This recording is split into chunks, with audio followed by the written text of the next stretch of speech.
السلام علیکم ګرانو پښتنو ملګرو، هیله امید لرم چې راته روغ او جوړ به وئ او تل مو د صحت کلي په تن وي. په نننۍ ویډیو کې به یو ښایسته غوندې طریقه درته وښیم چې دا ډېره مهمه طریقه ده د پښتنو لپاره. مثلا ځینې کسان فیسبوک آیډي کاروي خو دا معلومات ورته نه کېږي د فیسبوک په اړه چې دا زما آیډي بل څوک کاروي نه یې کاروي، زه یې کاروم، په کوم ځایونو کې کارول کېږي. ستاسو فیسبوک آیډي مو هیک شوې ده، هیک شوې نه ده. یعنې که چیرې ستاسو فیسبوک آیډي هیک شوې وي یا بل څوک کاروي یا د کوم په بل چا په موبایل کې خلاصه کړي وي هلته درنه پاتې وي، یا د بل چا په کمپیوټر کې خلاصه کړي وي هلته درنه پاتې وي، یا د مخکې موبایل اخیستی وي یا د بیا خرڅ کړی وي په هغه کې درنه پاتې وي.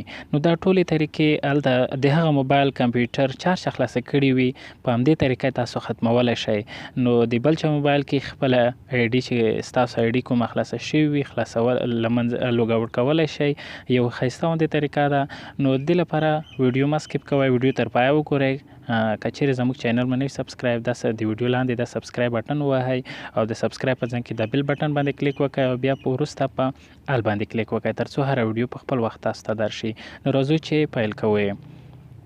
اول به راشئ خپل فیسبوک ته به راشئ، فیسبوک به خلاص کړئ، خپل آیډي ته به لاړ شئ. کله چې فیسبوک ته راغی د درې کرښو باندې به کلیک وکړئ او دلته چې درې کرښو باندې کلیک وکړئ لاندې به راشئ. لاندې چې کله راغلی دلته سیټینګ اینډ پریویسی باندې به کلیک وکړئ. کله چې سیټینګ باندې کلیک وکړئ بیا به راشئ په سیټینګ باندې به کلیک وکړئ. سیټینګ څخه وروسته به لاندې راشئ، سیکیورټي اینډ لاګین باندې به کلیک وکړئ. کله چې سیکیورټي اینډ لاګین باندې کلیک وکړئ بیا به دلته سی آل باندې کلیک وکړئ. کله چې په سی آل باندې کلیک وکړه ټوله آیډي دلته راوښتله، یعنې په دې دلته اکټین ناو ده او د نور ګورئ G7 پرایم که بل افغانستان او بل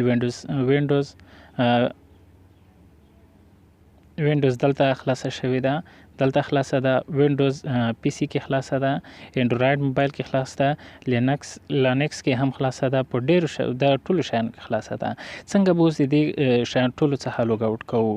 نو یوازې ماته په خپل موبایل کې پاتې شي، د هر یو څخه دلته په درې کرښو باندې کلیک وکړئ او د ځای هم لوګ آوټ کولی شئ. او دلته ګورئ په لوګ آوټ باندې به کلیک وکړئ او دلته لوګ آوټ او یا په یو ځای ټولو څخه هم لوګ آوټ کولی شئ. دلته به کلیک وکړئ لوګ آوټ